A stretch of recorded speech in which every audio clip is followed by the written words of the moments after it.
Welcome to 3 minutes அழகோ அழகு சீரியலில் இன்றைக்கி எபிசோடில் என்ன நடந்துச்சுன்னு பார்க்கலாம் வாங்க. மறக்காமல் சப்ஸ்கிரைப் பண்ணிவிட்டு பாருங்கள். நம்ம மதி, மலர், பாக்கியராஜ் 3 பேரும் நின்று பேசிகிட்டு இருக்காங்க. இந்த வீட்டில் என்ன ஃபங்க்ஷன் வந்தாலும் இவர் தான் எல்லாமே அவர் தலைமையில் போட்டு பார்க்குறாரு. அது எப்பயும் நடக்கிற வழக்கம் தான். ஆனால் இந்த டைம் யார்கிட்டயோ போய் கடை வாங்கியிருக்காரு. அது 2 மாதம் வட்டி கட்ட முடியலன்னு சொல்லிட்டு இவர் வண்டியை தூக்கிட்டு போயிட்டு இருக்காங்க. அது எப்போ தெரியுமா? நேற்று தான் தூக்கிட்டு போயிருக்காங்க. அது நம்மக்கிட்ட சொல்லாமல் போய் சொல்லியிருக்காரு. அவர் ஃப்ரெண்டு போய் கேட்டுன்னு வந்து தான் என்னை வந்து வெளியே கூட்டிகிட்டு போனார் அப்படின்னு சொல்லிட்டு இருக்காங்க. சரி இன்றைக்கி மீட்டுன்னு வந்தார் நான் அது அப்படின்னு மலர் வந்து சொல்லிட்டு இருக்காங்க. ஏன் இப்படி வேர்க்குது, உள்ளேன்னா போய் உக்காருங்க அப்படின்றாங்க. இல்லை நான் இங்கேவே இருக்கேன் அப்படின்னு பாக்கியராஜ்கிட்ட சொல்கிறாங்க. சரி இருங்க, நான் ஒரு ஜூஸ் ஆச்சு போய் உங்களுக்கு போட்டுட்டு வரேன் அப்படின்னா, அதெல்லாம் வேண்டாம் உனக்கு எதுக்கு அப்படின்னா, லெமன் ஜூஸ் தான் அதில் ஒன்றும் ஆயிடாது அப்படின்னு சொல்லிவிட்டு அவங்க உள்ளே போய் லெமன் ஜூஸ் போகிறதுக்காக போயிடுறாங்க.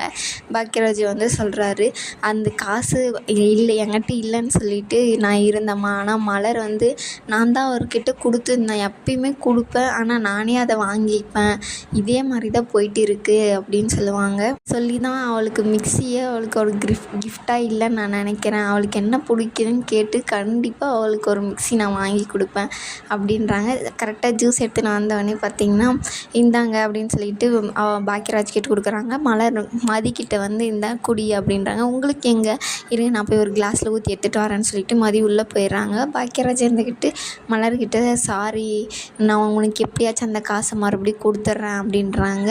அதெல்லாம் ஒன்றும் வேண்டாம், நீ இது சரியாயிருச்சு இல்லை, வேறு ஏதாச்சும் கிஃப்ட்டு வேணுமான்னு சொல்லு, மிக்சி எல்லாம் உனக்கு கிஃப்ட்டு கிடையாது, நீங்கள் வேறு மிக்சியே எனக்கு பெரிய கிஃப்ட்டு தான். இதுக்கு முன்னாடி இந்த மிக்சியில் நான் போதும் இந்த மிக்சியே பெரிய இது தான், எனக்கு இதுவே போதும், இப்போ போட்டோன்னே சரண அரைக்குது, எனக்கு ரொம்ப பிடிச்சிருக்கு, நல்ல பிராண்டாக நீங்கள் வாங்கி கொடுத்துருக்கீங்க அப்படின்றாங்க. இவங்க வேறு எதுவுமே வேணாம், எனக்கு வேறு எதுவுமே வேணான்னு சொல்லிட்டு அவங்க வேலையை வந்து ஸ்டார்ட் பண்ணிடுறாங்க. இந்த பக்கம் வெளியே வந்தவொடனே பார்த்திங்கன்னா ரேவதிக்கு ஃபோன் பண்ணுறாங்க. ரேவதி வந்து பழைய இதெல்லாம் நினச்சி ஃபீல் பண்ணி உக்காந்து அழுந்துட்டு இருக்காங்க.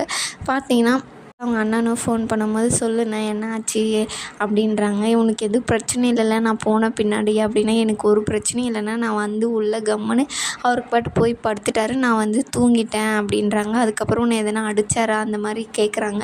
இல்லைண்ணா எனக்கு ஒரு பிரச்சனையும் இல்லை, நான் நல்லா தான் இருக்கேன், அவர் ஏதோ ஒரு கோவத்தில் அந்த மாதிரி பண்ணிட்டாருண்ணே, அது அவ்வளோதான் அப்படின்றாங்க.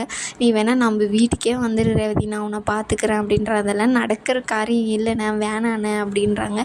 ஏன் ரேவதி, நான் உன்னை நல்லா பார்த்துக்க மாட்டேன்னா, எனக்கு தெரியும் நீ என்னையும் பசங்க ரொம்ப நல்லா பார்த்துப்ப, ஆனால் அது வேண்டாம் அப்படின்றாங்க.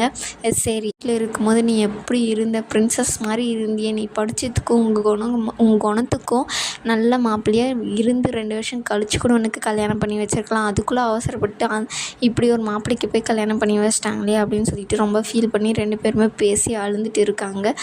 எனக்கு சொல்லாமே நீ வந்து நிற்கிறியனே அப்படின்னு சொல்லிட்டு ரொம்ப ஃபீல் பண்ணி அழுறாங்க. சரி விடுண்ணே, இனிமேல் நான் பார்த்துக்கிறேன், இனிமேல் எனக்கு ஒரு பிரச்சனையும் இல்லைண்ணே, நான் இங்கேவே ரொம்ப நல்லா தான் இருக்கேன் அப்படின்றாங்க. இல்லை ரேவதி எனக்கு ரொம்ப மனசு கஷ்டமாயிருச்சு அப்படின்றாங்க. அன்னிக்கிட்ட ஏதாச்சும் இந்த விஷயத்தை பற்றி சொன்னியா அப்படின்னு கேட்குறாங்க. அன்னிக்கிட்டலாம் நான் சொல்லலை அப்படின்றாங்க. உனக்கு எதனா ஒன்றுனா எனக்கு ஃபோன் பண்ணு, நான் வரேன் அப்படின்றாங்க. நீ தான் எனக்கு சொல்லாமையே வந்து நிற்கிறேனே, கண்டிப்பாக உனக்காக சொல்லாத போய் நான் இருப்பேனா, உனக்கு நான் சொல்கிறேன், இனிமேல் எனக்கு ஒரு பிரச்சனையே இல்லை அப்படின்னு சொல்லிட்டு இதோட ஃபோன் பண்ணி அவங்க அத்தை வந்து கூப்பிட்டுட்டே இருப்பாங்க ரேவதின்னு சொல்லிட்டு, அதனால் நான் வைக்கிறேனே அப்படின்வாங்க. நீ கவலைப்படாத, அண்ணன் உனக்காக இருக்கேன் அப்படின்றாங்க. நீ எனக்காக என்ன வேணாலும் பண்ணுவேன்னு எனக்கு தெரியுண்ணே அப்படின்னு சொல்லிட்டு 2 பேரும் பேசிட்டு ஃபோனை வச்சுட்டு போயிடுறாங்க. இந்த பக்கம் பார்த்திங்கன்னா நம்ம மதி வந்து லேப்டாப் வச்சுக்கிட்டு கிளாஸ் எடுத்துகிட்டு இருப்பாங்க. அப்போ கரெக்டாக சுரேஷ் வெளியே வந்து அண்ணி எனக்கு ஒரு காஃபின்னு சொல்லிட்டு போயிடுவாங்க. மலர் வந்து காஃபி போட போயிடுவாங்க. அவங்க அத்தை மாமா கரெக்டாக தூங்கி வந்து வந்த உடனே ஏன் இன்னும் கொஞ்ச நேரம் தூங்கியிருக்கலாம்ல அப்படின்னு சொல்லிட்டு சுரேஷ் வந்து கேட்பாங்க. இல்லை நெஞ்சு கறிக்கிற மாதிரி இருக்கா, அதனால தான் நான் இந்த பக்கம் வந்தேன் அப்படின்னு சொல்லி 2 பேருமே எழுந்து வராங்க. கரெக்டாக காஃபி எடுத்துன்னு மாதிரி வருவாங்க. சுரேஷ்கிட்ட கொடுத்துருவாங்க. இவன் ஏன் இங்கே உட்காந்துட்டு இதை பண்ணிகிட்டு இருக்கா, இவளுக்கு லீவு தானே, இன்றைக்கு கூட அந்த பசங்க உயிரை ஏன் இப்படி எடுத்துகிட்டு இருக்கா, நிம்மதியாக அந்த பசங்க கூட இருக்கக்கூடாதா அப்படின்னு சொல்லிட்டு அவங்க அத்தை வந்து பேச ஸ்டார்ட் பண்ணுவாங்க. நான் தான் கிளாஸ் எடுக்கனால ஒரு 10 நிமிஷம் இருங்க, இன்னும் 10 நிமிஷத்தில் எப்படியும் கிளாஸ் முடிஞ்சிடும், நீங்கள் கொஞ்ச நேரம் சைலண்ட்டாக இருங்க, நீ நடு வீட்டில் உட்காந்துட்டு நீ கிளாஸ் எடுத்துகிட்டு இருப்பேன். நாங்கள்லாம் என்ன வாயை மூடிட்டு கம்முன்னு உட்காந்துக்கிட்டு இருக்கணுமா அப்படின்னு அவங்க அத்தை வந்து சண்டை போடுவாங்க. மலர் இருந்துக்கிட்டு பசங்கக்கிட்ட கேட்டால் ஏதாச்சும் நினச்சிப்பாங்க, கொஞ்ச நேரம் கம்முன்னு இருங்க அப்படின்வாங்க. இவ்வளோ தான் யார் என்ன நினச்சாலும் ஒன்றும் கவலைப்பட மாட்டாளே, நினச்சா நினச்சிக்கிட்டு போட்டு விடு அப்படின்னு அவங்க மாமனார் வந்து சொல்லுவாங்க. மாமியார் வந்து லேப்டாப்பை மூடிட்டு போயிடுவாங்க. ஏன் இப்படியெல்லாம் பண்ணுறீங்க அப்படின்னு சொல்லிட்டு சுரேஷ் வந்து உள்ளே போயிடுவார். ஃபோன் பேசிக்கிட்டே அவர் நோட் பண்ணணும்னு சொல்லிட்டு உள்ளே போயிடுவாங்க. பின்னாடியே மதியம் ஏன் உங்கள் அப்பா அம்மா இப்படியெல்லாம் பண்ணுறாங்க, எனக்கு ஒரு கிளாஸ் எடுக்கக்கூடவோ எனக்கு இது இல்லை, எனக்கு இங்கே சிக்னல் கிடைக்கல, அதனால தான் நான் வெளியே போய் உக்காந்துட்டு கிளாஸ் எடுத்துகிட்டு இருந்தேன் அப்படின்றாங்க.